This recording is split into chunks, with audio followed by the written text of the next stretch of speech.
Hello.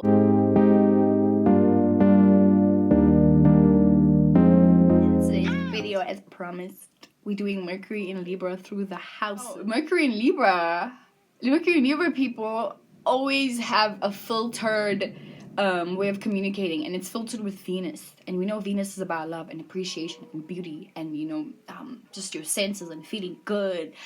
And as I said, it's that real hot girl shit vibe. You know what I'm saying? So just applying how they communicate and how it's filtered through real hot girl shitness. You know what I'm saying? Like how they dissect the world is essentially going to be coated, with real hot girl shit, right? So that's why a lot of Libras will, like Pisces, wear these or Geminis, or Leos, or Cancers. Yeah. Sometimes Tauruses. No, but Tauruses are very reality. Actually, I'll say Tauruses. Yeah, I'll add them in.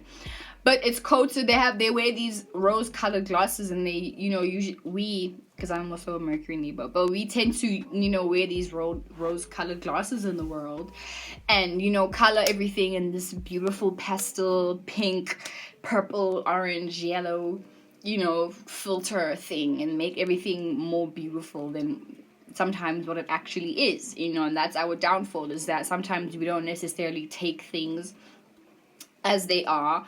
Instead, we color it to be more pretty. Or in our heads, we color it to be more pretty, and then we become delusional. And that's the thing with Libras and Pisces and Geminis and Leos, is being delusional. So with that being said, let's just jump straight into it and get to Mercury in Libra in the first house, right? So we know first house deals with your personality, your personal issues, the people, places, and things that you deem personal to you. It's that Aries house. So having a Libra rising, you'll probably be a Libra rising with having Mercury in Libra in your first house, or you'll be a Virgo rising, but your degree number didn't quite make it to the second house, so it jumped, because it's a lower degree, so it jumped into your first house, right? But generally, this would be for people with a Mercury in Libra as a Libra rising, right? Like my brother who has this placement. And as I was saying, having a Libra rising, all your zodiac signs are in the opposite house, right? Because we know the first house is ruled by Aries. Aries and Libra are opposites. And then, so naturally, everything else will be in its opposite house, right? So having a Mercury in Libra in the first house, here's the thing, right? First house is about yourself, your individual way of seeing things, how you communicate to yourself and all of that. Libra is about the other, because it's ruled by the seventh house, right? Libra is about the other. Libra is about considering somebody else's A, B, C, D, E, F, G, right? So if you put consideration into the first house, you as a person, you as a Libra rising, or you as a Mercury Libra in the first house, you don't necessarily, like, before you, how do I say that? It's not that you think about yourself a lot. It would also, I feel like you're the type of person that would definitely need validation from someone before you make a decision and claim it as your own, or claim it as part of who you are as a person. It's like you have to get validation from someone else, or it's even if it's like your mother, your friend, or someone like your sister. Maybe not your sister, because I'm really speaking from my brother and like analyzing my brother, because he has this placement. He's a Libra sun, moon, and Mercury, and then he's and Libra rising, so he's so much Libra, and then he's Mercury's in the first house, right? So how he is, and I was about to say it could be different for everybody, but no. But how he is like, before he makes a decision, or before he claims something to be his, or before he even has a personality, he has to see somebody else do that. So it's just, as I was saying, it's like you need validation for you to like, for you to dissect information, and for you to like claim it as your own and part of yourself, aka that first house. You have to first weigh the pros and cons of it, but then also see someone else do it as an example of how to do it, and then that's how you dissect how you would do it then. So it's always a thing of seeing it from another perspective, and then weighing whatever you just dissected from that, and then whatever you liked, then you take it for yourself.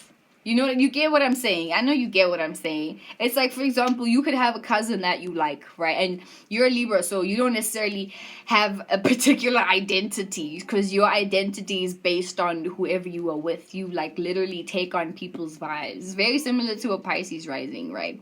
Only Pisces does it subconsciously and, you know, unconscious because of that 12th house, whatever. But you, with that 7th house, with that Libra shit, you do the same thing, but it's not necessarily like you soaking up someone's personality like a Pisces Neptune rising would. For you, it's more so like, actually it's kind of similar to it, because you but it's not so much like psychological. Damn, I have to think about this, because I mean, Libras be tricky, bro. Libras be tricky, because you know what it is, it's the thing of like, you could admire, here it is, you admire, let me use this example. Let's say you have a cousin. Let's say I'm a Libra, Mercury in the first house person, right? And let's say I have a cousin that I admire who, you know, exudes confidence, and they, you know, they giving bad bitch vibes, and I fuck with that, right? Me as a Libra Mercury, I would usually tend to like shape shift depending on who I'm with, you know, because based on who I'm with, I try to balance out their personality. And if I like their personality, then I start analyzing their personality and then seeing the pros and cons of their personality, and then I take whatever I like from their personality, right? And then I include it in how I handle my own personal life and my own ways of thinking. So it'll always be based on, you know, when I was in grade 5, this particular person said something that I thought about, that which made sense to me. So because I dissected it and it made sense to me, then I made it part of my personality. Or I watched Mean Girls and I saw Gina and I liked Gina's personality, but I didn't like when Gina I didn't like Gina's attitude, but I liked her overall personality. So I'm gonna take her personality, but then leave out her attitude. You know what I'm saying? That's how a Mercury Libra person in the first house thinks, you know. And if somebody else does this, for example, let's say I'm the Mercury and Libra in the first house person, and someone I'm hanging around with is, let's say I'm a Mercury and Libra person in the first house, and I have this little phrase that I say all the time. Like, let's say pretend I say, real hot girl shit every day, right? And then someone I'm hanging around with starts saying real hot girl shit every day, I'm gonna be like, ha, you got that from me. You know what I'm saying? And then I can, then that's when the Mercury Libra person switches into that Aries mode where they like kind of, you know, see themselves as, I'm the individual. But sit down. You got that from Megan Thee Stallion, bro. Don't act like you made that yourself. What are you talking about, bro? Weirdo. That's the thing. That's how Mercury Libra person in the first house would dissect their information. But generally, because I said my brother has this, and that whole example, I've just seen it from my brother, because my brother does that all the time. But yeah, these guys are super, super smart. Very smart, as I said, like really good at numbers. I think this, because other Libra Mercury signs in the houses may not be particularly good with numbers or like math or whatever, but I also think that also has to do with your second house, you know what I'm saying? But also like the house of your Mercury, that also does a lot. But yeah, super, super smart, really good memories with this. My brother has a really good memory with this.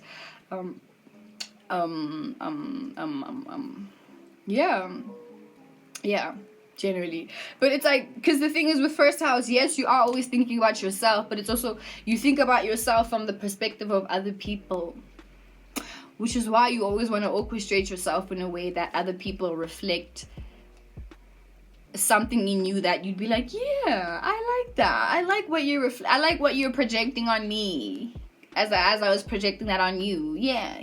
Tommy.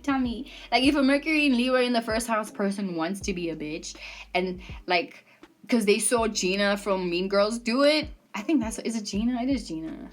Yeah, it's definitely Katie. I don't know, not Katie, not the new girl, but Gina. Like, if a Mercury and Libra person wants to be a bitch, right, and they see Gina do it, and they like how she does it, then that Mercury Libra person in the first house is gonna like put themselves in those shoes, and then like act in that way. You know what I'm saying? Even though it will somehow be like fair mind, like a Mercury and Libra person in the first, because of Libra, like they're always gonna try and be fair and balance shit out, you know. But I think it's always gonna be based on like themselves and wanting to just see other people treat them the way they in their heads they think is the most pleasant way to be treated or to be spoken to, you know, that type of it's that type of thing.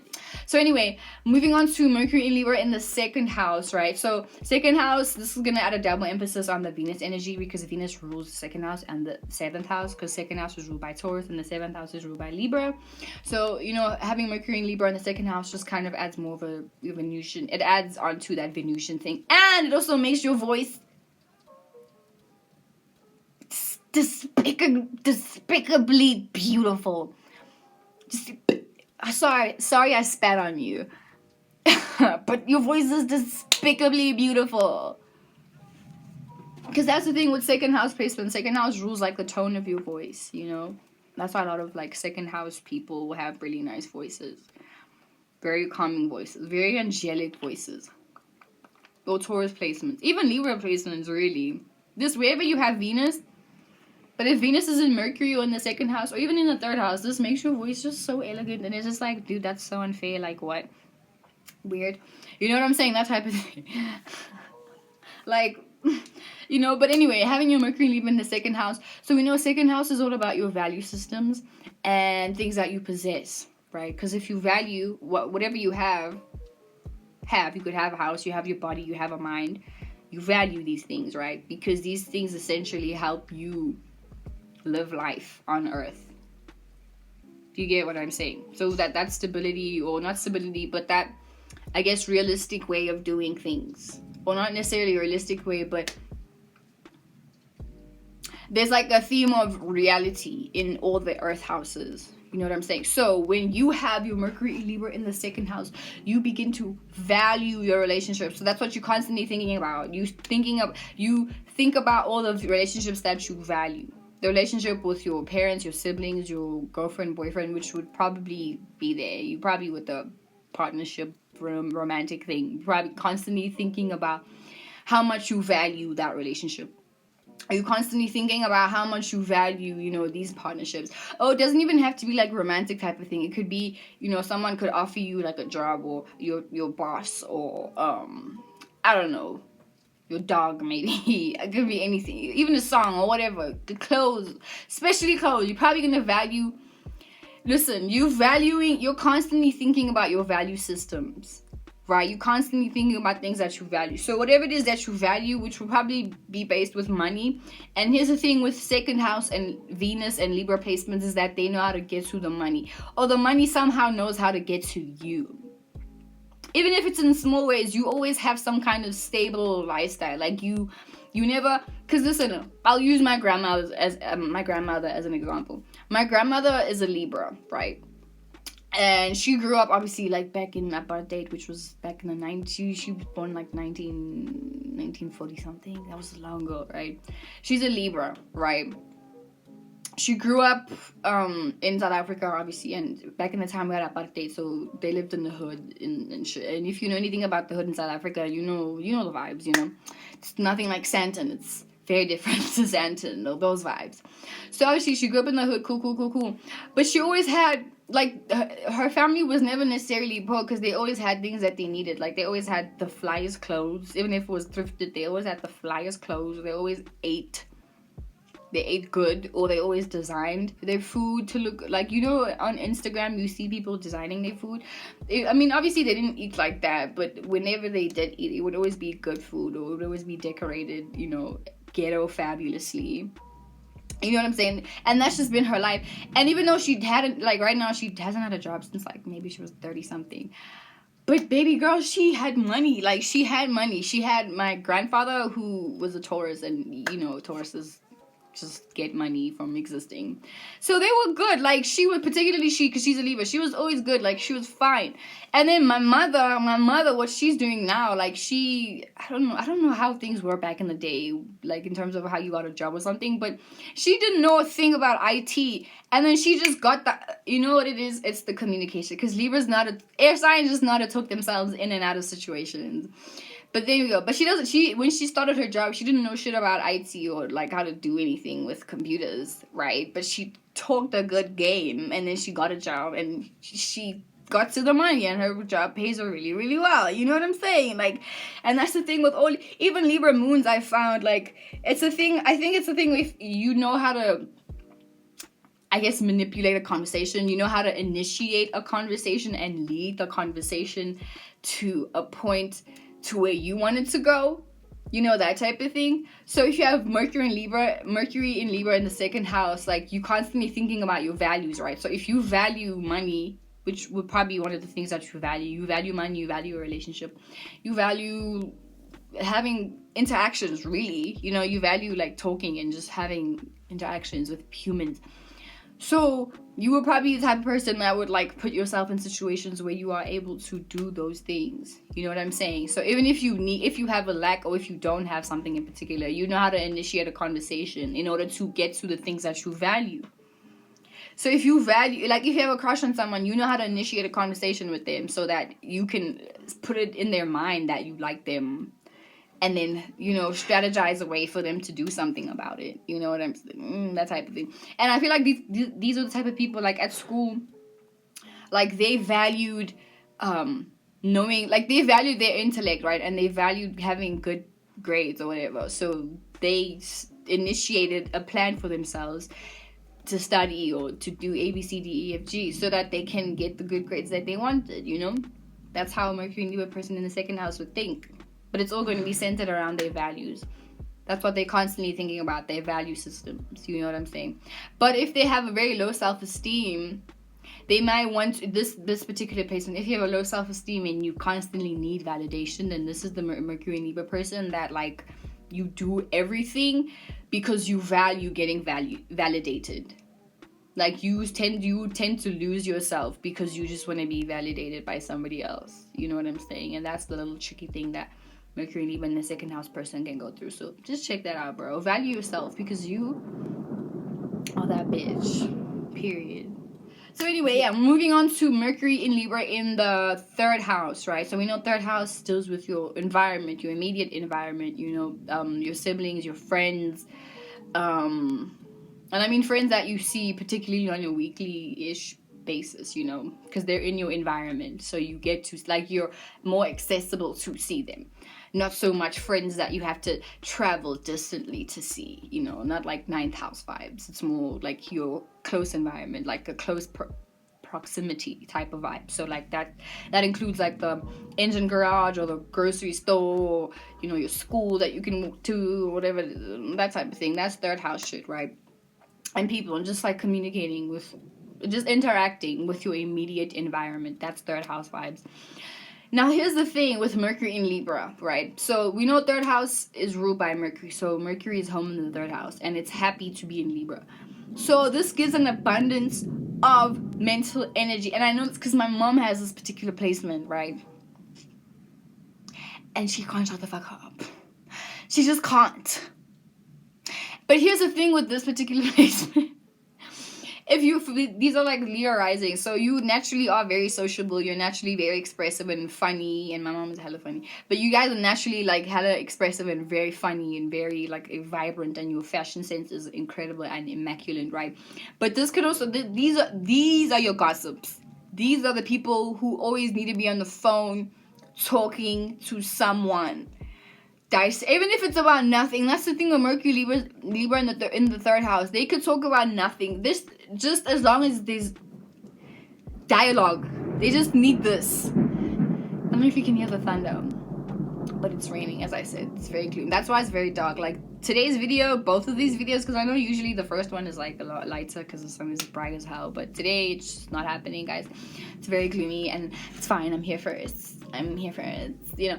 But anyway, moving on. Mercury in Libra in the third house. These people just need to talk about something, like it literally could be anything at all, like even if it is like broad philosophical topic. Actually, no, let me say it like this, like these Mercury and Libra people aren't necessarily into talking about like the existentialism of things, because that's more so the ninth house, that's their opposite house.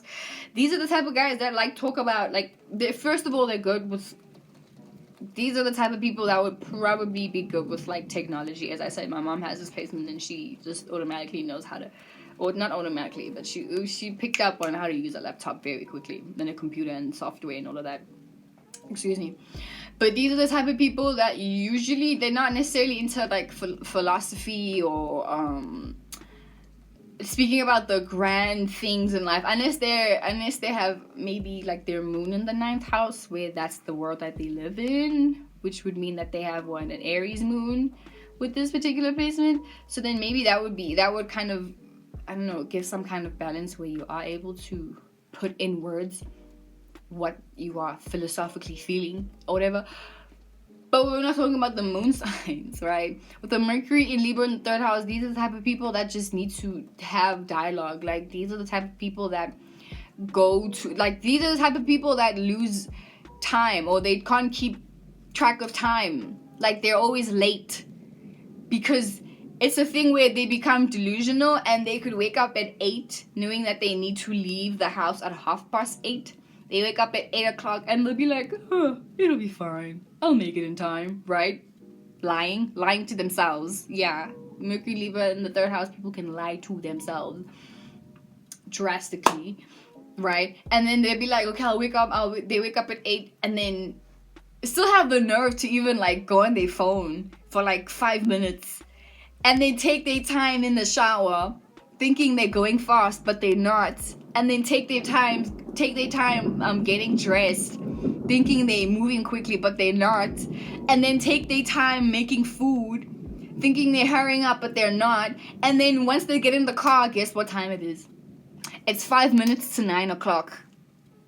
They're late. But they're like, oh wow. But they can get away with it. You know why? Because Libra Mercury's are freaking charming. Charming as hell. And they have that very soft, elegant voice. Right now, like, I'm a Mercury Libra, so right now I'm just, as I said, like, my show only comes out at night. I don't know why, but when they start using that tone and that charm and that Venus, and they start manipulating you to forget that they were late, even though they usually do it, like, most of the time, because they can never keep track of time, which is so weird because they're exalted in Saturn, and it's like, bro, like, why you being weird to me? Like, you know what I'm saying? That's the thing with Mercury and Libra people in the 3rd house. They can be delusional that way, you know, where they just don't really have a grounded sense of time, you know.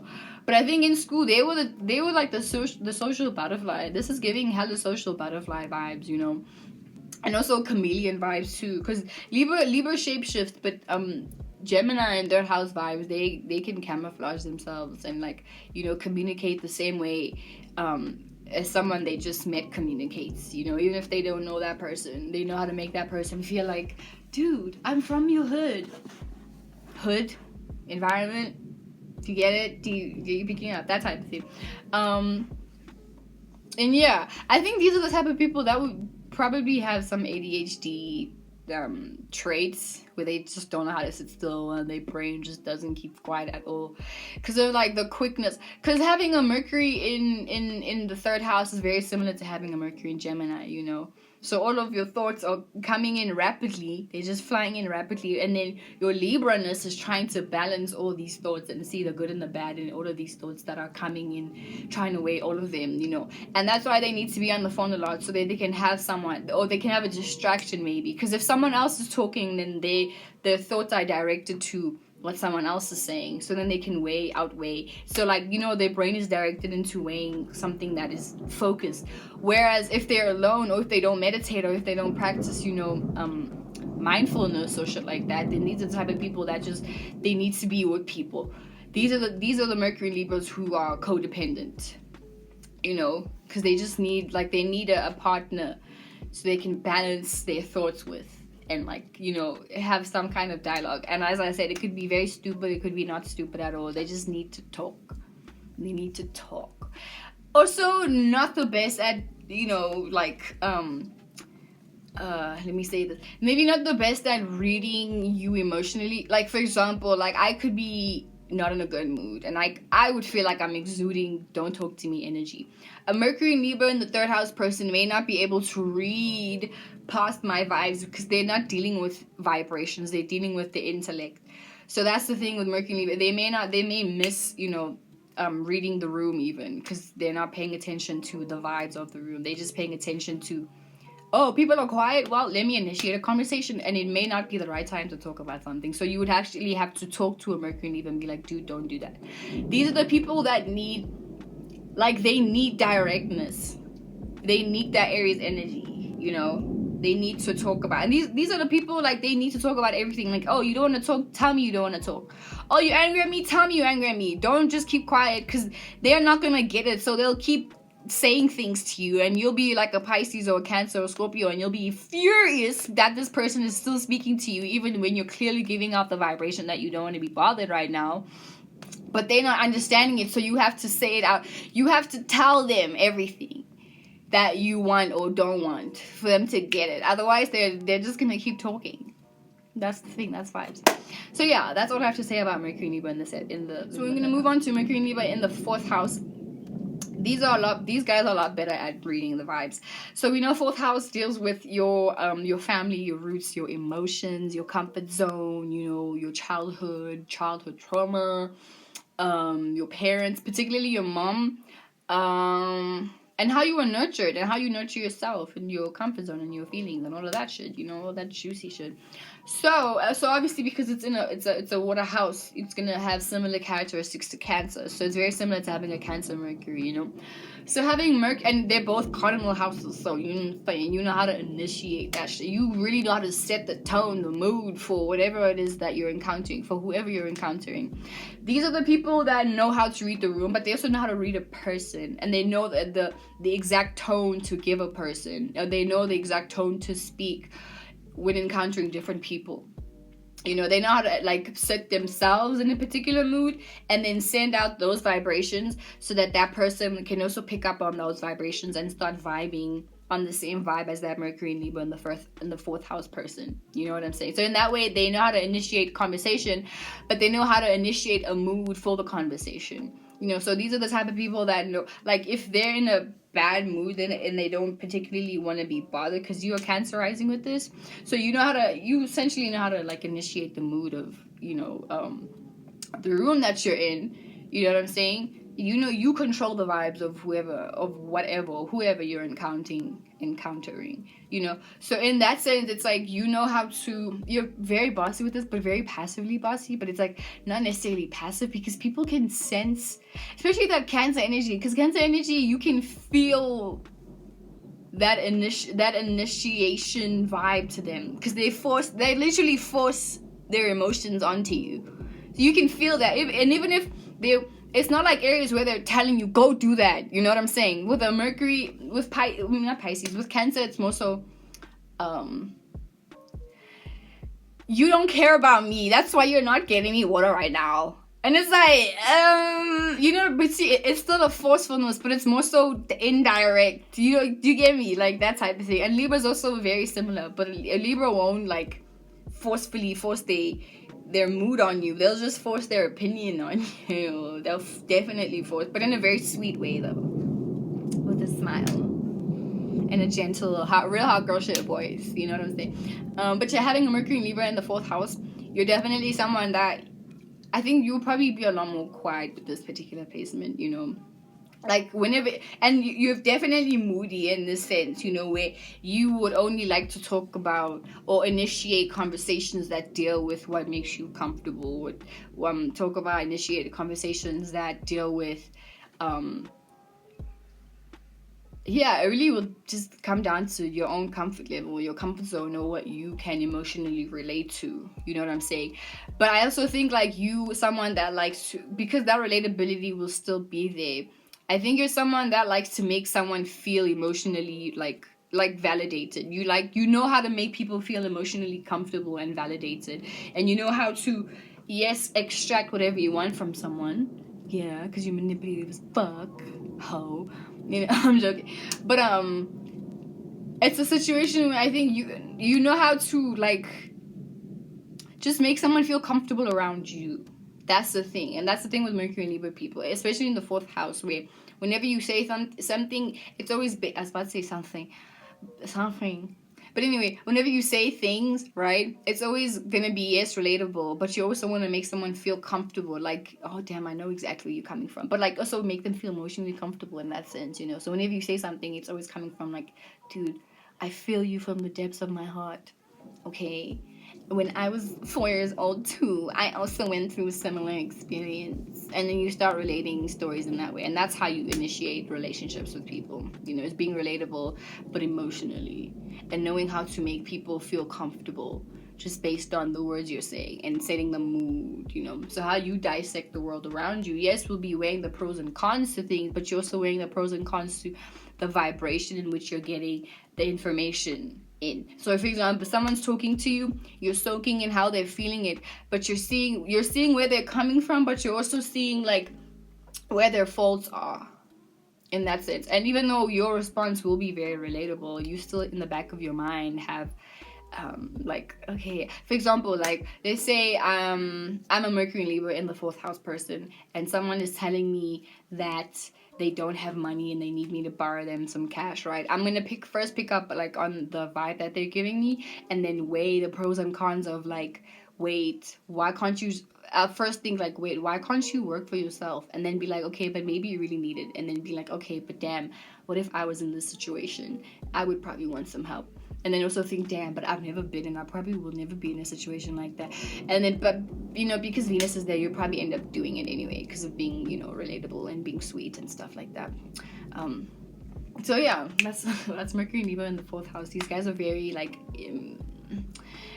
with the Pisces rising, you're probably very moody, yeah, you know. But I think you also still know how to make people feel emotionally comfortable around you, even in your moods. You know, you always want to consider someone else's moods too. That's the thing. You want to consider other people's moods too, that's cool. But you also know how to because you know how to consider people's moods, and because you know the moods of people, I think if you know, were some vindictive person, you know how to play on those moods, and you know how to say the right indirect thing to trigger someone to feel something. This could be a good thing or a bad thing. You know, you could trigger someone to feel good things or bad things. You know, it just depends on the day, what happened, whatever. So yeah, moving on to Mercury and Libra in the 5th house. So you know, 5th house deals with your enjoyment, how you have fun with yourselves, children, you know, that childlike energy that we all have, your creative expression, how you creatively express yourself as a person, what you're entertained by, how you choose to entertain people, and what you choose to entertain you. So this is for all the Gemini risings who have Libra in the 5th house, or maybe you have of the Gemini. Could be what is this? What is not Leo? Cancer? I already did Cancer. Virgo, yeah. Virgo rising. The 5th house. Where's Virgo? Not Virgo rising, my bad. Gemini rising. Taurus. Yeah, Taurus risings. I think it's Taurus rising. Oh, whatever sign. You know what? Whatever. This is for my Gemini risings. Let me not confuse myself right now. Gemini risings with Libra in their 5th house. Having Mercury, Libra in your 5th house. See, 5th house deals, as I said, with expression, you know, so it's a fire house, so it has this like boldness about it, because this was the 5th house is ruled by the sun, right? Cool. So having Mercury and Libra in your 5th house, yes, you could be someone who, you know, you're still gonna have that elegant voice to you, but I think you have those moments when you like very loud and bold. These are the super sassy Mercury and Libra people. These are the hella sassy ones.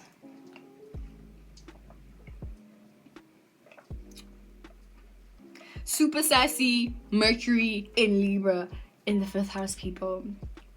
You know, and you definitely, I think with this particular placement, you naturally just get attention from people. Specifically, you could definitely be into like voiceovers or yeah, doing anything with your voice, because your voice is very bold, but it's also very elegant, you know. I think you're giving me singer vibe. I don't know if Beyonce has this.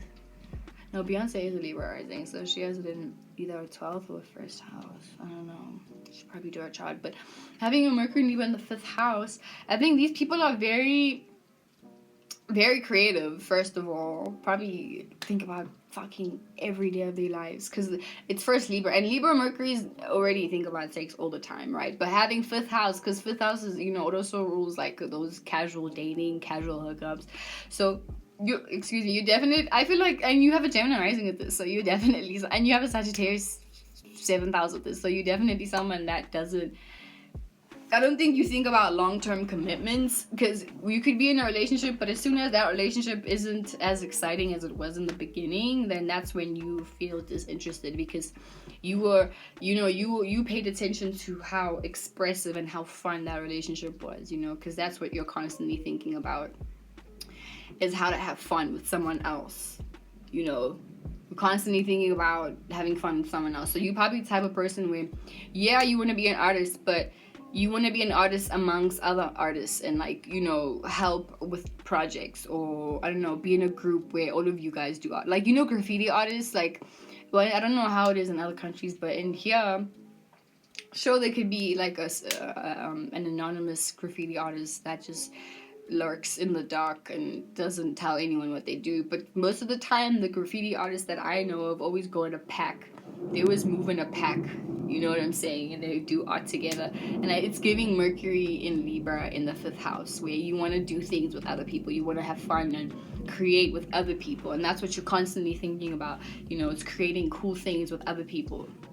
You know, you probably would be someone that would neglect a project if you had to do it all alone, because it's a thing of, you need, like I said, you need that like interaction, like for someone to be like, dude, I think you should do it like that, just for you to be like, I see where you're coming from, but I think, okay, I like your idea, maybe if I add this to your idea, then it would be better.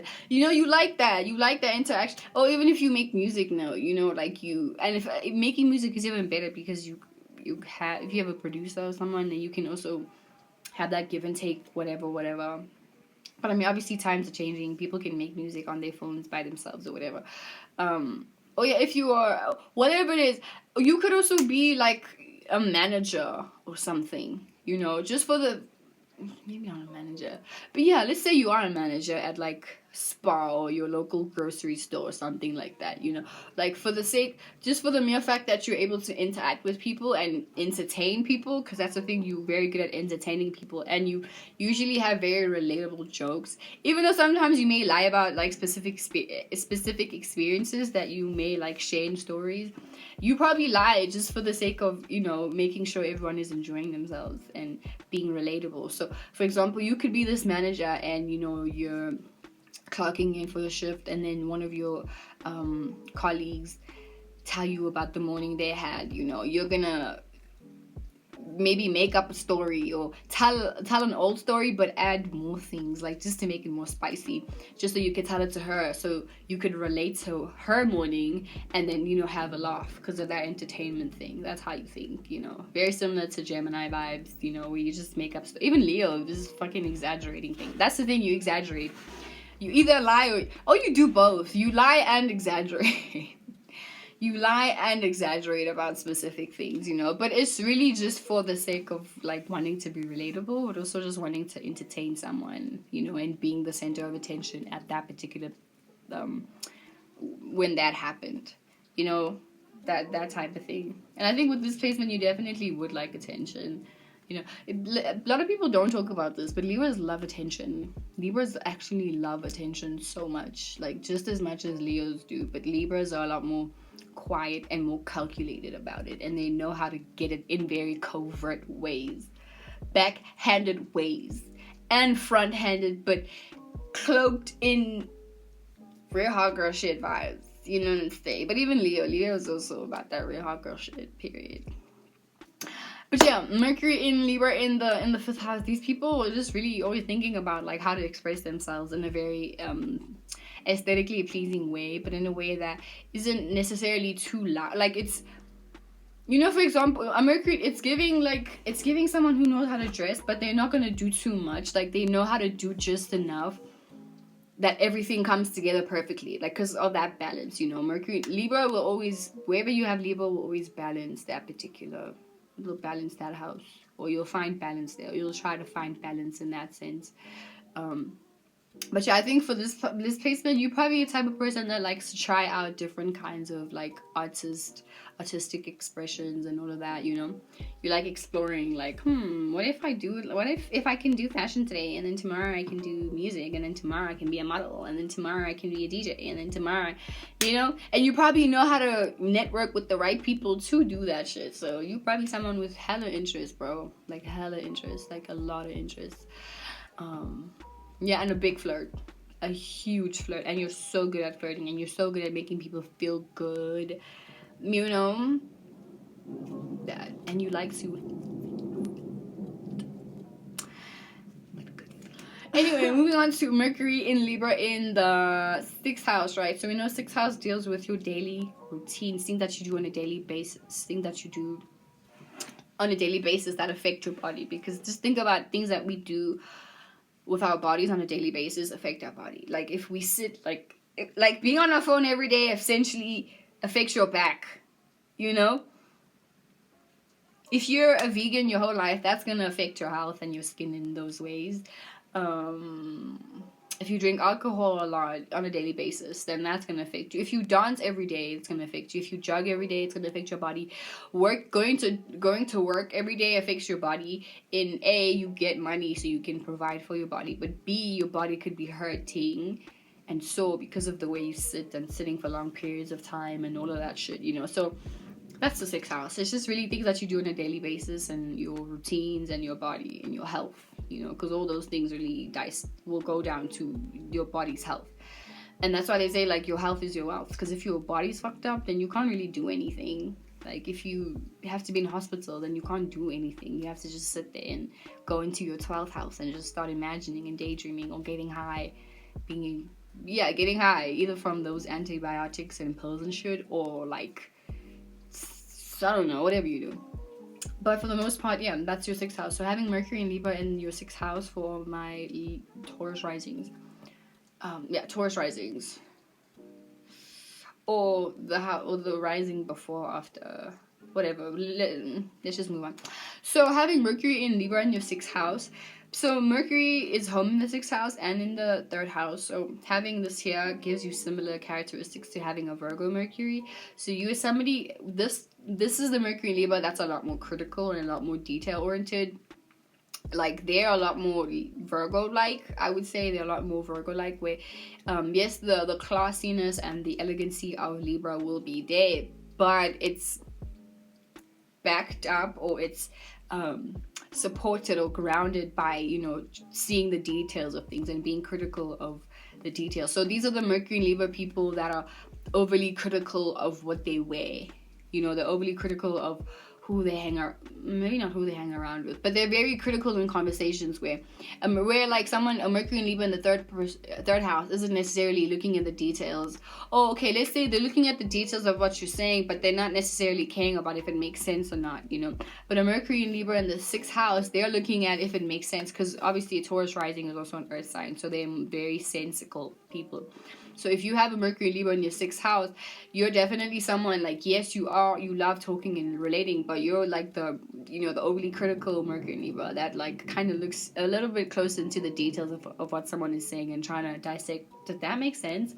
Like, you're not sure, you can relate to people, but you much rather not like entertain a conversation, especially if it doesn't make sense. Or if you do entertain it, it's probably to like criticize it, and then after you criticize, then be helpful. So for example, if I'm a Mercury and Libra in the 6th house person and someone is telling me about something that doesn't make sense, or they're using words that they don't know, I'd be like, do you even know what that means, bruh? I mean, come on. But it's cool. I get it. I get why. Like, you know what I'm saying? Because there's always going to be that compassion with that Libra energy. So you do look at the details, but you always know how to like be, you always know how to be, I guess, nice about things. Like, you're not going to be overly, you won't be like Virgo, where you'll be completely unrelatable and you'll just criticize people and you're just seeing the negative parts of things.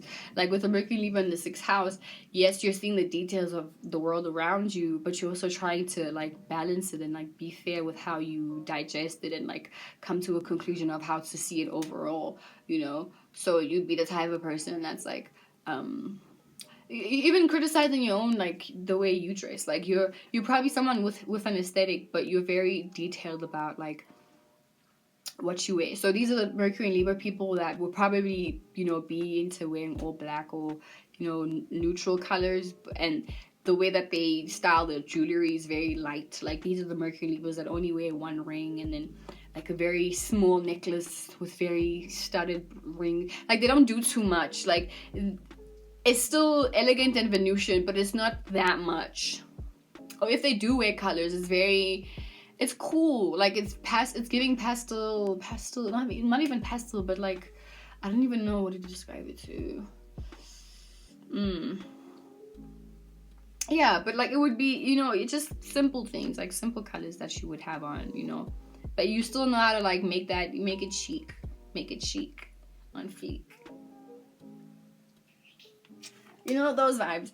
Because I feel like, what it is that you're so like, you overanalyze the details of the beauty, could be overly analyzing the details of your outfit, the way that you approach the world. And you may have a love and appreciation for all these things, but you still, kind of see the details and the underlying faults of them, while also trying to balance that out with seeing the pros of that. Those vibes. So yeah, I think these guys are also super good with money, handling money, and they usually like having a job, because I think having a job, that's what keeps you feeling stable, having something that you do on a daily basis. And I think what you do on a daily basis usually has to do with something like designing, because I know Taurus risings usually like are really good with painting or drawing, or they tattoo artists, or I don't know, fashion maybe. Like this is what you do on a daily basis, and this is the thing that keeps you feeling grounded and stable. Anything artistic that you do on a daily basis, that's the thing. That's how you process the world, and that's usually your outlet. Knowing that you can come back and let out your frustrations or feelings or whatever into the art that you're doing, or into planning, which is very sixth housey, planning the activities that you want to do, and knowing how you're gonna artistically influence them, that type of thing. So yeah, and then moving on to Mercury in Libra in the 7th house as an Aries rising. So these type of people always constantly thinking about relationships, because Libra is ruled by the 7th house. So you're constantly, what's on your mind all day, every day is dating. Even if you're not in a relationship, that's what you're thinking of, bro. It's just dating. And I don't think it's more so with flings. I think you think about serious dating, but at the same time, Libras are very sketchy when they start dating people. But and it's a thing. Even in a relationship, you think about being in another relationship, or maybe you get indecisive of like, damn, did I make the right decision? What if I don't know, Chad. What if Chad was the guy I should have been with? But instead I'm with Jeremy, And I mean, Jeremy's cool, but like, damn, me and Chad had a connection too. Like, what if Chad's my soulmate? And then let's say you and Jeremy break up, then, hey Chad, I was just checking if you were like home, like maybe we can hang out or grab a burger or something. And then you and Chad hang out, and then things go well, and then you date for like 5 months, and then you and Chad break up, and then you move on to like, hey Jeremy, yeah, like I miss you, let's hang out. But then you don't really date Jeremy, you just fling and flirt with him and have sex with him, whatever. And then you meet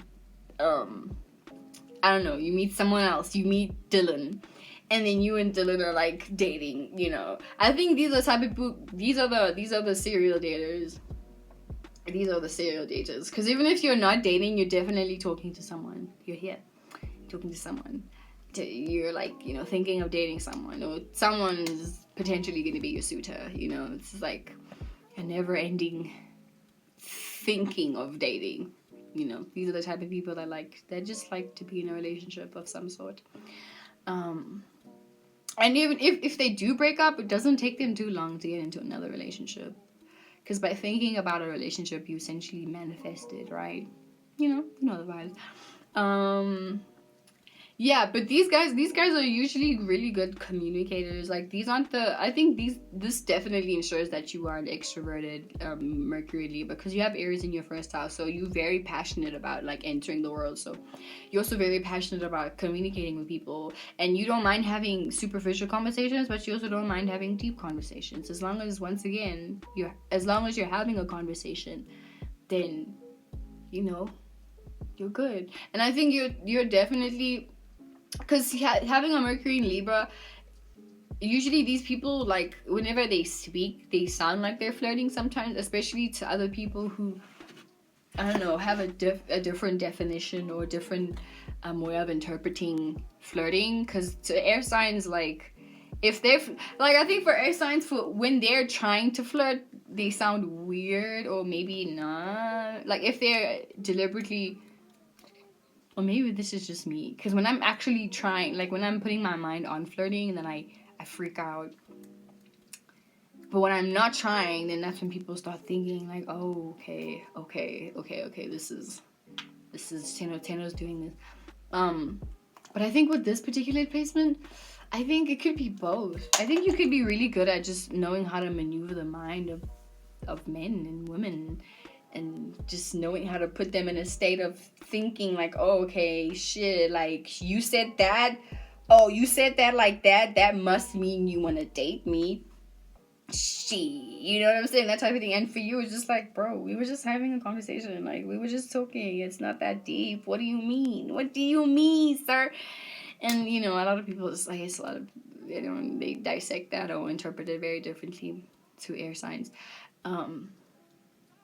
But yeah, that's the thing with air signs. And I think maybe sometimes when you are trying, let me say it like this, like, because sometimes you know that you're flirting because let's say you're trying to go into a club and, you know, you need to pay money, but you don't have money. So you are Mercury Libra in the 7th house person, and you need to do what you have to do. So you have to pull out that charming game so you can get yourself in the club. You know what I'm saying? That type of thing. You know, maybe in those situations, maybe in like situations that need you to flirt, then yeah. But maybe when you're trying to talk to someone and you're trying, maybe it could be like a situation where you don't know how to do that. But I'd love to know. Like, let me know in the comments down below. But yeah, Mercury Libra people in the 3rd house constantly thinking about relationships, and it doesn't even have to be like dating. Even though I think most of it is dating. I think they're just overly considerate. That's the word. They're overly considerate of other people. So these are the type of people that would come to your house and like you would offer them a blanket and they'd be like, oh, no, thank you. Because they're overly considering, oh man, I don't want to bother you. You have to go all the way upstairs and get a blanket for little on me. And you don't have to do that, you know. And then they're overly just, yeah. That it could be that. It's definitely that situation. It's giving that. Yeah, I think that's what I have to say for Mercury and Libra in the not third house, in the 7th house. Obviously very conversationalist, like very sociable people that love to say things and always have something to say. You know what I'm saying? A lot of mental energy too. But you can't shut the fuck up. But they're very friendly, you know, and they know how to like get themselves places. They know how to talk themselves in and out of situations, as all air signs do. So yeah, we're gonna move on to Mercury in Libra in the 8th house for the Pisces rising. So this makes, I know someone with this, and she's a Sagittarius sun, right? She's a Sagittarius sun, Libra moon, Pisces rising, right? And she has her moon in the 8th house in Libra. So listen, 8th house, wherever you have 8th house is gonna make you very suspicious of people and things. I don't know what the fuck that is, right? So we know 8th house has to deal with, like, it's a water house. This is a Scorpio house. So having Mercury here is very similar to having a Mercury in Scorpio. So what you're constantly thinking about, you're deeply thinking about relationships, sure, and like having long-term relationships. But I think with this particular placement, it's more so thinking about how you can use other people. I think this is definitely the sign of the user. And then when someone doesn't have anything for you to use or a resource for you to utilize for whatever you have going on, then you probably don't care about them, or you don't really care about being that nice to them. Or maybe you would, because the thing with Libra energy is that they always, and especially with this in the 8th house, you're always gonna think long term. Like, okay, I shouldn't be very mean to you right now, so I'll still be nice, because maybe one day in the future I might need something that you have. But for the time that you don't have anything that I could use, then they kind of like standoffish and aloofish, and they'll smile, but they won't really give that much attention. You know what I'm saying? And I think that's very similar, because this girl that I'm talking about, she has this in her moon sign. So that's just the energy that she's receiving. But I think with the Mercury, because it's communication, right? So whenever you communicate in that sense, there's always going to be like a hidden agenda to whatever you say.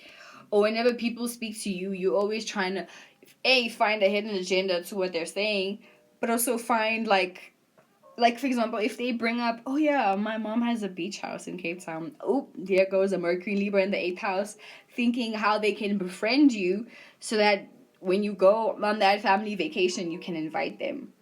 You know what I'm saying? They're always constantly thinking about using their relationships to get from point A to point B. And that's the thing with most Libra placements, but most Libra placements won't actually do it as much as a Mercury Libra in the 8th house. Like a Mercury Libra in the 8th house person, they'll figure out a plan to befriend you so that you can act and like talk to you, and drop little thoughts in your head so that whenever you and your parents go out on a holiday, you can think for them. But other Mercury Libra people may think about doing that, but they may not necessarily actually do it, So that's the thing with Mercury Libra in the 7th house. It's like they was constantly thinking about like other people's resources. Or if they're not thinking about that, then they're thinking, yes, and this is definitely someone who's good with money. Counting money, especially other people's money,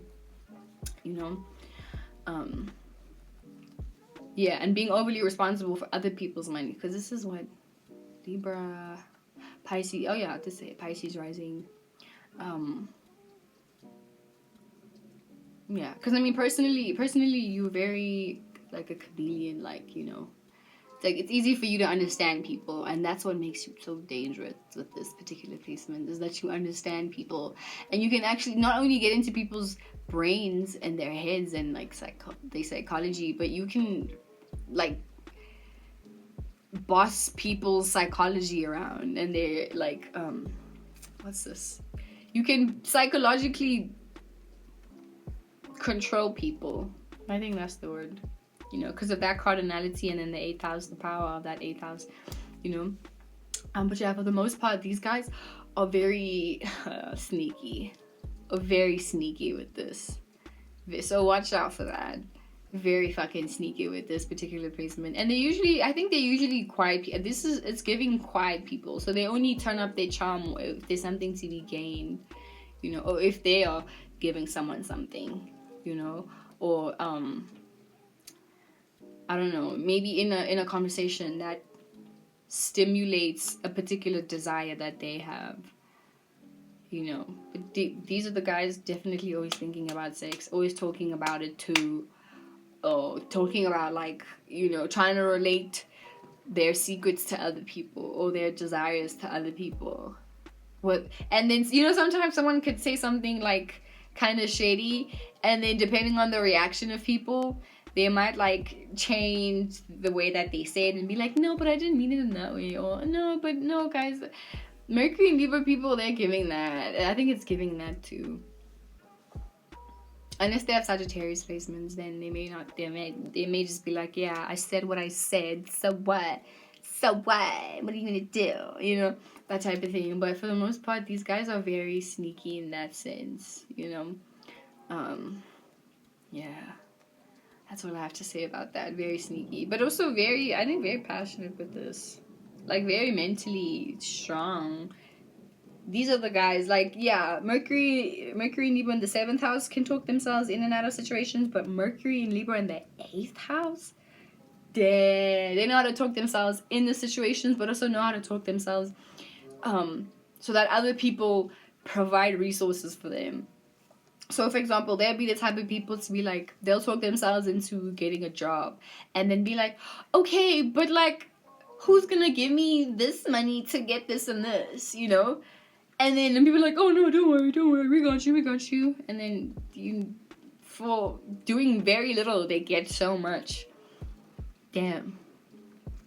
Anyway, moving on to Mercury in Libra in the 9th house. This is my placement. Mercury Libra in the 9th house. So not Libra.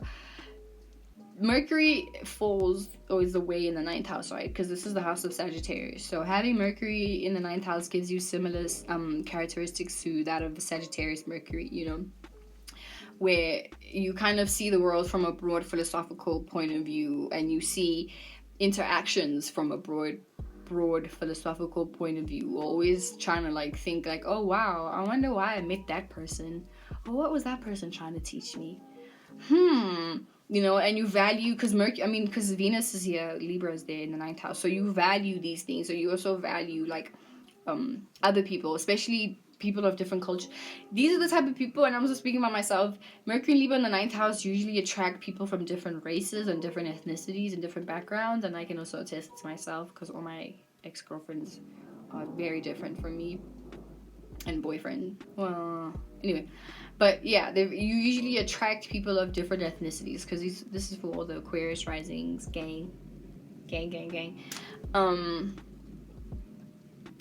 Or unless you Capricorn, you could also be a Capricorn rising, and then it didn't make it to the 10th house, so it just jumped into the 9th house. But yeah, for the most part, Mercury and Libra in the 9th house people, they constantly thinking like and weighing the pros and cons to like just their experiences and like the world and their spirituality and shit, you know. These are the type of people where they may, for example, be into like, let's say they're a Christian, right? They're a Christian, but they're always open to hearing another point of view of faith and spirituality. Like, as much as they could be grounded in their own wisdom and their own spiritual beliefs and whatever. Like, for example, like, I'm not religious, but I guess I'm spiritual, but I'm always down to like hear other people's perspective. I may not necessarily agree with it, and that's the thing with all Mercury and Libra in the 9th house people. They may not necessarily agree with what you're doing, but they can always like empathize, but also kind of see the points, the valid points that you have in whatever belief systems that you are, into. That type of thing, you know. Usually, like, see, with Mercury in the 9th house, yes, it does entail that someone will be very honest and value honesty. But I think with Mercury and Libra in the 9th house, you may fabricate truth, like you may sugarcoat the truth, or you may bounce back and forth between being very honest and then kind of sugarcoating the truth. But you do always necessarily, and maybe, let me say this, because it does depend on your childhood, because you may have grown up in a family where, you grew up with a very triggered parent, and whatever you said could trigger them, and you as a Mercury and Libra learned that, it's better to just lie. Better to lie than to be in these arguments. So in that sense, you grow up, and then, maybe after you grow up, after a while, you realize, like, oh shit, like, this thing of lying and fabricating, this is annoying. Let me just be direct now. But it obviously takes you a while. But I think for the most part, you do value honesty. Oh, and maybe, let's say you fabricate the truth. You would appreciate other honest people. Maybe not blunt, rude honest people, but you value honesty, especially when honesty is funny. Like, when someone's funny but they're honest, like, you would value that type of shit. You like that type of thing, because in that sense, it's like no one feels, you particularly don't have to feel offended, but someone still, is very honest with you, and they give you a broader way of how to see the world. Because really, telling the truth offers you a broad way of seeing things. You know what I'm saying? So it could be a situation where, for example, if you have a Mercury Libra in the 9th house, the way that you think and analyze, you may not have been like that good in school. I know I wasn't that good in school with my Mercury Libra in the 9th house, because I was just like, what the fuck, like, what is the meaning of this? Like, why do I even have to be in school right now? Like, why do I even have to go to a college or whatever? Why do I have to waste my talents on this when I could be doing something that my spirit wants to do?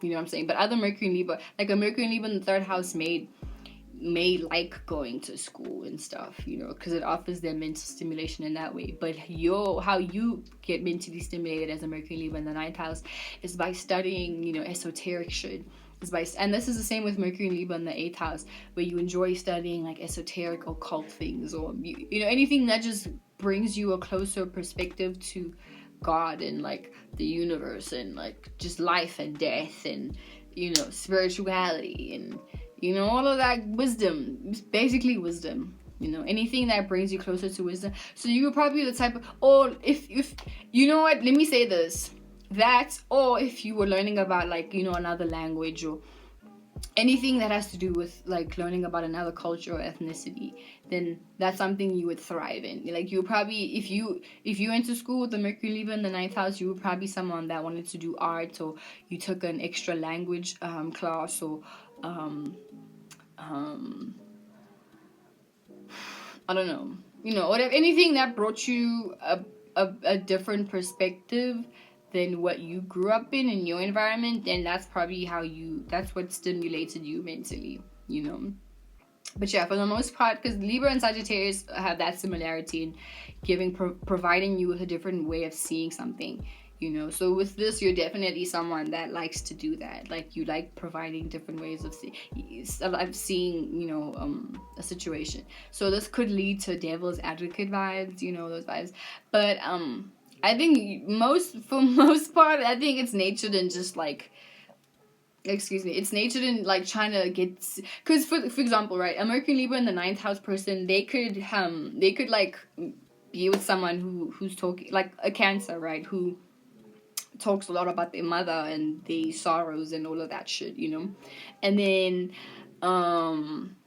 you as a Mercury in Libra person in the 9th house, you would be like, dude, I understand that you have all these sorrows and you have mom issues, but for the most part, if you look at your life as a whole, you know, at least you're not poor, or at least you don't live in the streets, and at least your mother provided you with the basic needs that you have, you know what I'm saying? So it's always about seeing the brighter side, really, because 9th house is all about seeing the brighter side to things. And Libra, you know, they are positive masculine signs, so they usually like providing a positive way of looking at something. But also just because Libras don't want to get stuck in the ickies of other people's intense emotions, you know, unless they have like Pisces moon or something, then they wouldn't mind doing that shit for you. But yeah, really, for Mercury Libra in the 9th house, these people want to essentially dissect how to see the world and how to see like existence in general, you know. I'm just trying to think how I think now. Like, how do I think about things? Oh yeah, it could also be a situation, because like, you know how you, look, yeah, I just got an example. Like, for example, I don't have a great relationship with my father, but I'm learning now to see like, oh, okay, it's not just him. Like, this is a thing for people who grew up in fucked up homes or fucked up situations at home. So it's like a thing where, as a Mercury and Libra in the 9th house person, you start thinking, oh, okay, well, maybe I don't have to be so angry, or maybe I don't have to feel so intense about this or feel so personally about this, because at the end of the day, there's a mass majority of people who have gone through these similar situations, which have led them to become these type of people. You know what I'm saying? So that's the whole broader philosophical way of thinking. That's how Mercury and Libra people in the 9th house think. They think broadly, you know, vibes. And they always have like dope stories to tell, but the way that they tell these stories will make you feel like, wait, I thought you said you were sad about that experience. You seem very happy about it now. And it's more so just like, hey bro, I mean, I went through it and it taught me a lot. So you just appreciate your experiences and you like talking about them, you know, or teaching, good teachers, as I'm doing right now. Bye. So anyway, moving on to Mercury in Libra in the 10th house. So we know 10th house deals with your career, your status, you know, your reputation, you know, your public life, how you express yourself to the public world and how the public world sees you, which would generally be people outside of your home and outside of your friendship groups and people that you don't know, you know what I'm saying? But those people know you for being who you are, you know. So if you do drugs and people know you as, oh, that's Angela, the girl who does drugs. Yeah. You know what I'm saying? So this is for Capricorn risings. And having a Capricorn rising usually entails that you carry yourself very well and very posh and very carefully, and you have a simple style, but your style is very, having Libra there, adds, you know, a touch of glamour. And because Capricorn is very like, what's the word, not diligent,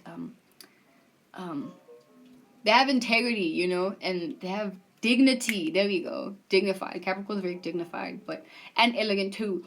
And then Libra's elegance is more so like softer and I want to say let me say Capricorn is more sensual. Libra is just more I mean, Venus is there, so I guess they by default sensual or exude sensuality, whatever.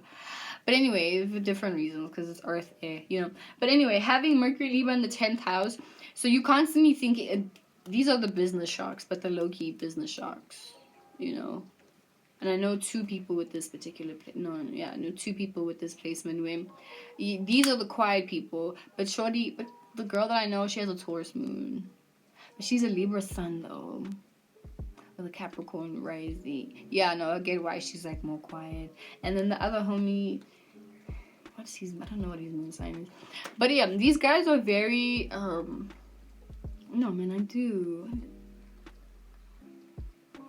Anyway, I forgot. But anyway, these guys are constantly thinking about like very similar to the 8th house, where they think about like how to use people in order to get from point A to point B, you know.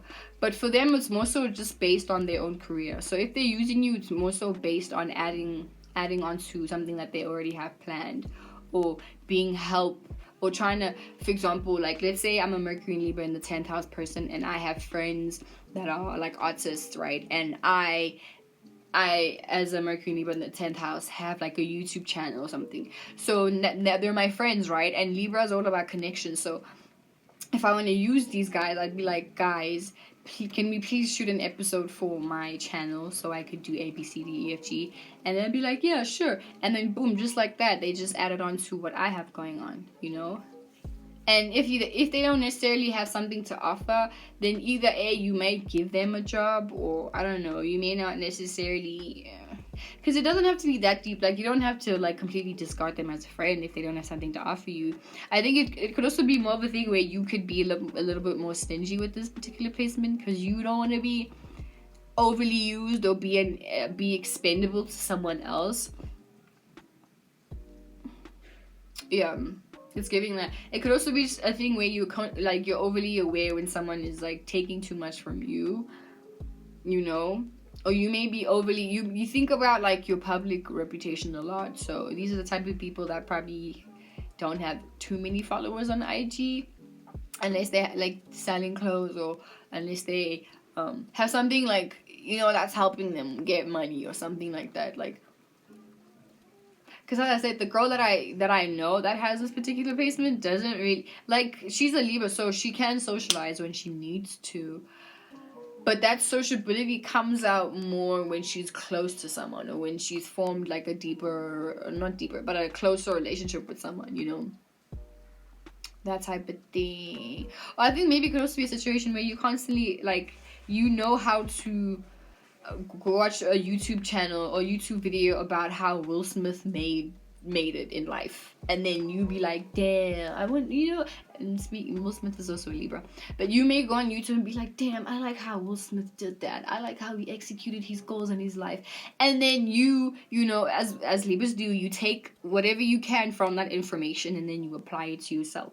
So that's the theme of Mercury and Libra in the 10th house, is about you taking what you can and using it for what you have, essentially, you know, because Libra, whether we know it or not, is all about getting to the money too, because of that Saturn is there and because Venus is there, and they love to live comfortably in their material goods, you know. And if that means having to use their soft little voices and charm people to get what they need, then they're gonna do that. You know what I'm saying? They're gonna do that. And I think it's a situation like this where they don't mind being used by people, but they want that same energy return. Like, yeah, I'll help you, but when I need help, you need to help me.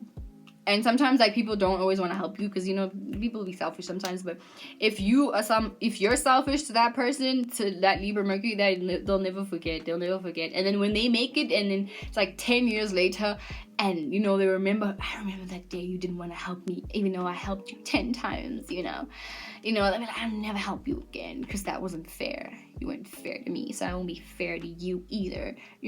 That type of thing. And then just like that, they get you back. But you also can get those Mercury and Libra in the 10th house people where they'll be a lot more compassionate, or they'll be like, they may go through that phase where they're very passive and they don't know how to say no to people, and then they end up like being over expendable and they never get anything in return because they become stupid. But I highly doubt that, because 10th house is really all about getting to the money. And having a Capricorn rising with this, I know personally you are about structuring your own personal life. So I know for a fact that you know how to put a boundary. That's the word. You know how to put boundaries to your help and how much you help people. And also maybe figuring out if someone is just using you, because as I said, maybe you may not mind being used because you know that eventually they will return that favor if they are a fair-minded person, which a lot of people may not be to you. Those vibes.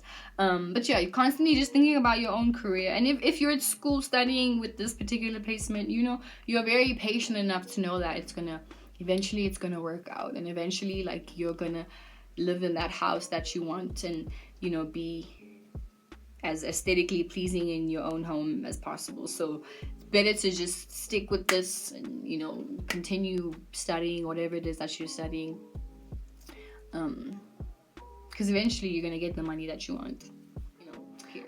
So moving on to Mercury in Libra in the 11th house. So 11th house deals with, social media, associations, your acquaintances, people, existentialism, and existential thoughts. Whereas 9th house is philosophical thoughts, 11th house is more so existential thoughts, like the questioning of humanity, but also being a human, and then seeing humanity as sure a part of you, but like looking at it as something outside of you, which I think is the cause of existentialism and questioning your existence as a person anyway, which is why a lot of Aquariuses, which are ruled by the 11th house, kind of like will feel body dysmorphia, because it's like, whoa, am I a real person? Like, what? How dare I? What? Those vibes. But having Libra in the 11th house as a Sagittarius rising. So personally, you're a really fun person, fun, goofy person, probably very stingy because you have Capricorn in your 2nd house. But to your friends, I think you're more giving to your friends. That's the thing. Like, you can be more giving to your friends, especially if your friends are very persuasive. So I think you probably have a lot of persuasive friends if you are not the persuasive one. Or if you're not the one always, because you have a Sagittarius rising, and I know someone with this particular placement, but he's an Aries sun sign with a Taurus moon, and he's very fun but very chaotic, and you would think that Taurus moon helps, but it actually probably doesn't. I don't know. I don't even know that much about him anyway. But yeah, with this particular placement, you're definitely someone that like, you're very influential with people, and people usually fuck with you. You probably have a lot of friends with this, or acquaintances. You have a lot of acquaintances that you hooked up with. You've had like a little vibes with most of your homies or your acquaintances. This is definitely the person that is like not a social butterfly, but a like Cupid. You're Cupid. Instead of shooting love to other people just love you, or you have like these random hookups with people, or you just randomly hook up with people whenever you go out and associate with people. But generally, what you're always thinking about, like how you dissect the world around you, is always based on, like, I think this is definitely the overly considerate person, especially to your friend, like new people that you don't know. Because when someone starts knowing you for real and you tap into your 3rd house, which is what Aquarius, then sure, you're giving, but you're more so ghosty, where you start thinking, oh, okay, she's asking for a lot and I'm not willing to give her a lot. And also Sagittarius is also like, damn, don't expect me to constantly do this for you, So when you're around new people who don't know you like that, that's when you're a lot more giving and free loving, because it's like they don't really know you, so they don't have expectations to place on you. or they don't have like a lot of, you know, just things to pin on you and force you subconsciously to act in a way because you want freedom because of that Sagittarius rising. Yeah, you know. But yeah, as I said, generally you probably like, you're probably well known, like you are baby Sosa, because everywhere you go they all know your name, you know. Yeah, and you're usually loved by people. It's very similar to like the Aquarius risings who have Libra in their ninth house. So whenever they also travel, they're usually loved by people and stuff, or they usually like get friends easily, or people just see you and they're like, huh, I like your vibe, man. You know, that's the thing with the Libra Mercury's in the 11th house, because I think you probably like talking to strangers a lot more than you like talking to even your own family members sometimes. Yeah, even your own family members, you know, like you get along a lot better with strangers than you would with, like, I'm sorry, I'm just trying to find my lip gloss. Oh, here it is. I dropped it earlier. But yeah, you probably like find it a lot easier to be a lot more open-minded with, with strangers. Like literally, like for example, let's say you and me, whoever's watching this right now, let's say you and me at my house, and you know we're preparing to go to the club. We're preparing to go to the club, and let's say I ask you, dude, so what happened with your mother? You would probably feel very iffy about telling me what happened to your mother. But let it be, we go to the club, and then someone asks you that same question who doesn't know you. You'd be all open to tell them what happened. You'd be all open to have that conversation. And it's just like, okay, well, damn, like, I've known you longer. But it's like, yeah, exactly, you've known me longer. Like, don't ask me weird questions, you know? But it's like, bro, why are you being weird to me? So, yeah, that's the vibe. I think the way you think about things with this particular placement is always considering, I think you think about humans a lot. I think you have a detached way of, like, having relationships, or you have unconventional ways of having relationships with people or relating to people. You probably wear really silly clothes with this, or goofy clothes, or you just have this very I don't give a fuck attitude, but like I care about humans, but I don't care about humans like that. But I can talk to humans, but I don't really want to like dig into people's personal lives like that. You know, I think what interests you is if people can give you a perspective of why humans have life, and why like plants and bees are an extension of the universe itself, and just the universe experiencing itself differently with different vessels and shit. Like, see, conversations like that make you you know, that type of shit, you know, those vibes. I see you. Because I say it's very similar to having this shit in the ninth house. Only ninth house is, as I said, more so spiritual. It's in the spiritual realm. Yeah, that's what I have to say about Mercury and Libra in the 11th house. Well, you guys, as I'm editing, I forgot to mention how Mercury in Libra people in the 11th house are very good with technology, also like gadgets, computers, phones. These are probably people that, you know, have jobs working in IT at Google, designing phones, even designing cars, yeah, just like anything technological. These guys are super good with technology or thinking. Like, these are guys who will probably be into science, rocket science, if not rocket science, really just anything that pertains to higher thinking. And by higher thinking, I mean like design. You like, you know how people design rockets or design like phones that, I don't know, you know, just anything like super cool and like crazy but futuristic.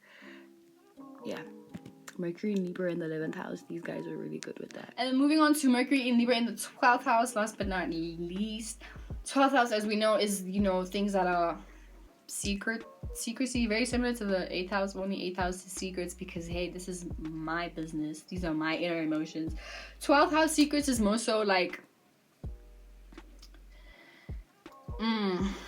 oh yeah, I think it's very similar actually. It's it's very similar, but it's more so like the mysteries of the world type of secrets. Like, you know, there's just some things in the world that no human is meant to understand, and that's just the whole concept of the 12th house, you know, just the secrecy, because we all know like there's bigger things living with us, but we don't necessarily know what they look like, what they sound like. We don't know shit about them, but we know that we can feel them sometimes, you know, can feel when there's a vibe in the room or something like that. That's 12th house, you know, but it also deals with your dreams and your imaginations and, you know, illusions and being delusional. So having Libra here, and Libra's already very prone to being delusional, so this is for what Libra. Scorpio rising. Libra's already prone to being somewhat delusional sometimes, so having it in the 12th house just creates an extra layer of delusion, but an extra layer of extreme creativity, because Mercury's away, just as it is in the 9th house, it's away in the 12th house, you know. So having Mercury in Libra in the 9th house, in the 12th house, these are the type of people, like, they don't necessarily have a realistic way of, like, thinking about things, because it's also broader and philosophical, but it's broader and philosophical emotionally, and what's this, collectively, you know what I'm saying? So these people know how, I think maybe having Libra kind of makes it a lot better, because it's an air sign, so maybe it's a lot better at communicating, you know. But I think sometimes you still have those little frustrating moments where you stumble or stutter or something. But I think this is the Libra who is a really good listener, because having 12th house placements make you a very, very good listener. You know how to listen to people, and I think maybe you only speak when you're giving advice. This is what it's giving. So how you dissect the world, you're able to dissect, you know, you're weighing, and like you're weighing the pros and the cons to the dreams and the imaginations that you have. But I don't think it's difficult for you to communicate that, like to tell someone, hey, do you think that I don't know, you see, I can't even like describe that 12th house feeling thing to you. I'm trying to think of how would I. Or you know what it is? Maybe it could be a situation where, because you know 12th house is all about picking up on people's subconscious, even whether you like it or not. So it could be a situation where you may be someone that, like, you could pick up on a vibe and want to communicate that. You want to communicate. Like, you may pick up someone who's sad and be like, damn, bitch, why you sad? You know? Or you pick up someone, like, sometimes you not even pick up on someone's immediate emotions. You pick up on their entire selves. Like, so you soak in their sorrows, their childhood traumas, or whatever. So then you, as a 12th house Mercury person, you may pick that up and then start thinking this is you. And then you would be asking people, communicating people based on the energy that you just picked up on them. And then some people may be like, wait, what are you talking about? You know, because what you're talking about it's thing of the subconscious or of the unconscious, you know, and those things need to stay in the unconscious, or, you know, communicated with mysticism, like with the eyes. Like, you know how water signs communicate with each other? They just look at each other and then they already know what's up. You know, sometimes you just have to leave those things in that situation. But I think as a Mercury and Libra, it may be difficult for you to do that, because you want to talk about it and dissect it and weigh the pros and the cons of what you're feeling and what you're picking up, you know. Or if not, you're just constantly thinking about these. But as I said, I think with this particular placement, you would be someone that, like,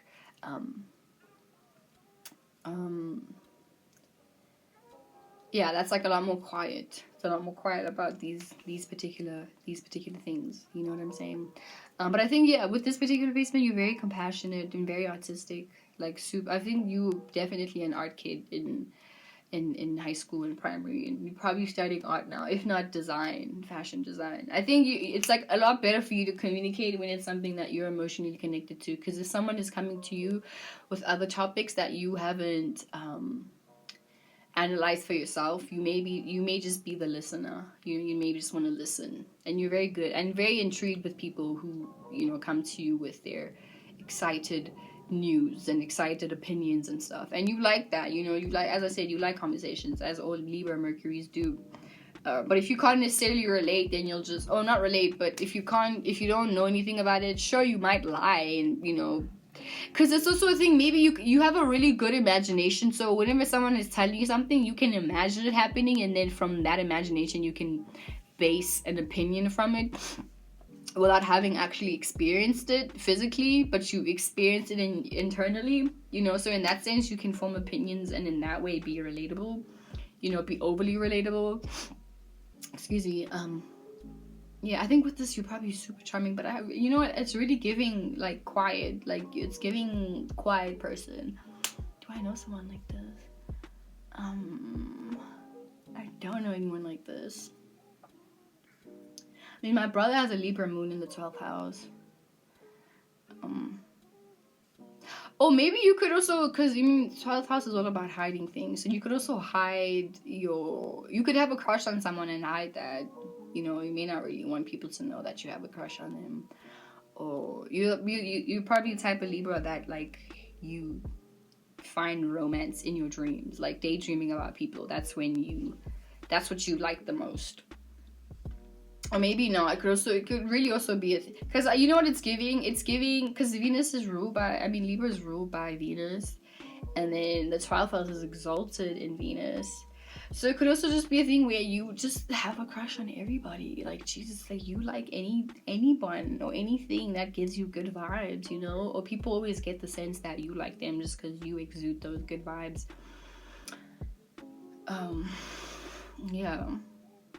Yeah. But your imagination is on 100. That's one thing for sure. It's on 100. Because having a Mercury in Libra in general, you have creativity. But having it in the 12th house, wow, super creative. Oh, maybe you could be one of those lazy Mercury in Libras where you just like to imagine all day but never really do anything about it. Because that's also something a Libras struggle with that. Not taking action. So you have all these imaginations but you never do anything about them, you know. And you probably go online a lot and appreciate other people's things and be like, oh, I could probably do better, but you never do anything because you don't know where to start. And you don't, maybe sometimes it's difficult for you to just take a leap of faith because you constantly think about, like, you overthink, how am I going to do this, how am I going to execute this, you know. Where, bruh, just start. Just you'll see how it comes together, but just go ahead. This is me telling you, just do it. A fellow Mercury in Libra in the 9th house just telling you, just fucking do it. Just see how it happens. It doesn't have to be, especially if you have Virgo placement, then this would be like kind of scary for you to like just go ahead and attack, because it's like, damn, this needs to be perfect, but you'll eventually get it right. And I know sometimes it's like, damn, why can't I get it right on my first try? But that's just how things are. Unfortunately, you have to suck first and then develop into sucking less. Until you don't suck at all, until you're really good at it. It's like playing an instrument, you know. You have to start off bad and then you eventually good at it as you practice, you know. So use that 6th house energy in what Aries in your 6th house. So just on a daily basis, like, practice starting something, just initiate it and see what happens, you know. Don't overly think of, and you have a Scorpio rising. So yeah, you basically thrive off of a passion. So girl, like, I think maybe you just overthink how to start things, but maybe you don't have an issue with actually starting it. Maybe you just overthink the final result of how it should end and how it should be. But don't worry about that, bro. Don't worry about that. Oh, you know what? Let me not tell you what to do, bro. Shit. Do you? If you want to worry, then hopefully that helps. But yeah, guys, that's the end of this video. End of Mercury in Libra in through the houses. See, I don't know, this whole video, you could really tell I'm a Mercury in Libra in the 9th house, because the way I was talking was freaking stuttering and stumbling, but you know, you got the message. It's fine. So thank you guys for watching, and I'm gonna see you in my next video. We talk about Mercury in Scorpio. Okay, we're gonna do Mercury and Scorpio in my next video, so we'll see you guys then. And as always, be safe and, you know, love yourself. Also, thank you guys for all your support. I always have to say that. Thank you guys for your support. And now you can tell this is my Venus, my Mercury in Libra coming out. It's very calm, cool, collected, you know. I'll see you guys. Bye.